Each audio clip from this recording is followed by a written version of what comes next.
જય માતાજી, જય દ્વારકાધીશ।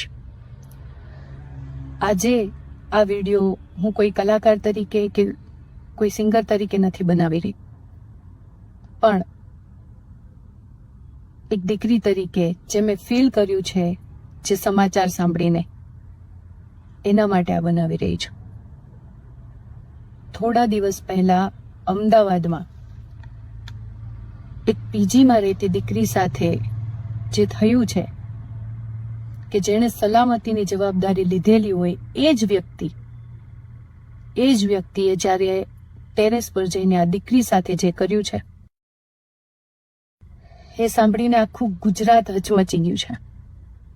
અને મેં જ્યારે આ સમાચાર સાંભળ્યા, એટલા દિવસથી હું સતત એ વિચારોમાં હતી કે આપણા અમદાવાદમાં આવું થયું છે, કે જેને સેફેસ્ટ સિટી ગણવામાં આવે છે।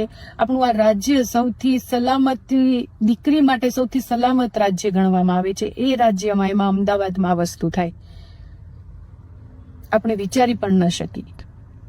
અને ખાસ કે આ દીકરી કેટલા સપના લઈને અહીંયા આવી હશે, જ્યારે અમદાવાદમાં ભણવા આવી હશે ત્યારે, જે પોતાનું વતન, પોતાનો પરિવાર એને મૂકીને અહીંયા બહુ બધા સપના લઈને આવીએ છે, અને પછી જ્યારે એની સાથે આ થાય, એટલે એ દીકરી ઉપર શું વીતી હશે, આપણે કલ્પના પણ ન કરી શકીએ।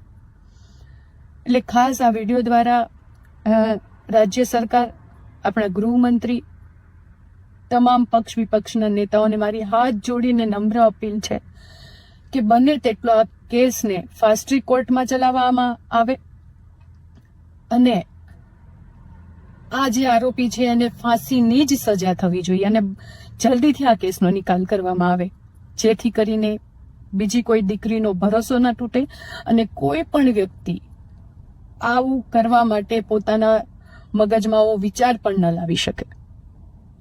અને ખાસ આ પરિવારને હું એટલું કહીશ કે તમે એકલા નથી, પૂરું ગુજરાત તમારી સાથે ઊભું છે। અને ખાસ આ સોશિયલ મીડિયાથી જોડાઈ છું, કારણ કે હું ઘણા ટાઈમથી વિચારતી હતી કે આ પરિવાર માટે, આ દીકરી માટે હું શું કરી શકું, તો મને સોશિયલ મીડિયા બેસ્ટ માધ્યમ લાગ્યો, એટલે હું આ વિડીયો બનાવી રહી છું। ખાસ હું કહેવા માંગીશ આ દીકરીને કે કાયદાકીયની તમામ લડતમાં જે પણ ખર્ચો થશે ન્યાય મેળવવા માટે, એનો એક રૂપિયાનો ખર્ચો હું કરવા માટે તૈયાર છું। અને બીજી વસ્તુ કે જે આ દીકરી છે, એ જે સપના લઈને અમદાવાદમાં આવી હતી, એનું સપનું આપણે નહીં અટકવા દઈએ। એને જે પણ ભણવું છે, જે પણ ફિલ્ડમાં આગળ વધવું છે, એનું શિક્ષણની તમામ જવાબદારી હું લઉં છું। આજીવન આ દીકરીનો શિક્ષણનો તમામ ખર્ચો હું કરવા તૈયાર છું। એમાં મારે કોઈ ફંડ ફાળો નથી જોતો, હું પોતે આ દીકરીને ભણાવવા માંગુ છું, આગળ વધારવા માંગુ છું, એનું જે પણ સપનું છે એ પૂરું કરે। અને ખાસ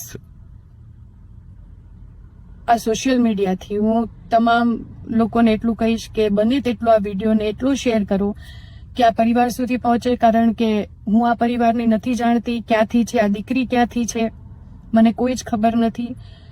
એટલે બને તેટલો આ વિડીયોને એટલો શેર કરો કે આ પરિવાર સુધી પહોંચે, જેથી કરીને આ દીકરીનો જે પરિવાર છે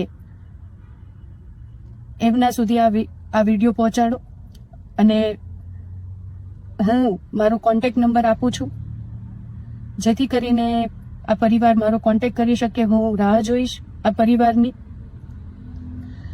અને દીકરી, તું એકલી નથી, સમગ્ર ગુજરાત તારી સાથે ઊભું છે, એટલે તારે ડરવાની કે ગભરાવાની કોઈ જરૂર નથી।